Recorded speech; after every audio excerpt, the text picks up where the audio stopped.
ও সব পড়েছে। চাপা পড়ে যাবে। রানাঘাটের ছেলেটার কি হয়েছে? আপনারা এই 3-4 দিন হইচই করেন, তারপরে তো সব ভুলে যাবেন।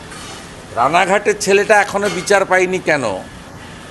একটা তফসিলি পরিবারের ছেলে, ওর বাবা সাধারণ একটা সমবায় সমিতির ম্যানেজার। সেটা নিয়ে কেন করেন না? অত্যন্ত দরিদ্র বাড়ির ছেলে, একটা সাধারণ নিম্নবিত্ত বাড়ির ছেলে, পড়তে এসে তাকে র্যাগিং করে মেরে দিয়েছিল। আমি আপনাকে বলছি, বিজেপিকে আনতে হবে পশ্চিমবাংলায়, যদি যাদবপুরকে মূল স্রোতে ফেরাতে হয় এবং যাদবপুরের হিতগৌরব ফিরিয়ে আনতে হয়। প্রচণ্ড আবর্জনা হয়েছে এবং সেই আবর্জনাটা বিষাক্ত। বিষাক্ত আবর্জনাকে পরিষ্কার একমাত্র বিজেপি করতে পারে। উত্তরপ্রদেশ, আসামের মতো বিজেপিই পারে এখানে পরিষ্কার করতে, যেখানে বন্দে মাতরম গাইতে দেয় না, জাতীয় সঙ্গীত গাইতে দেয় না, জাতীয় পতাকা তুলতে দেয় না।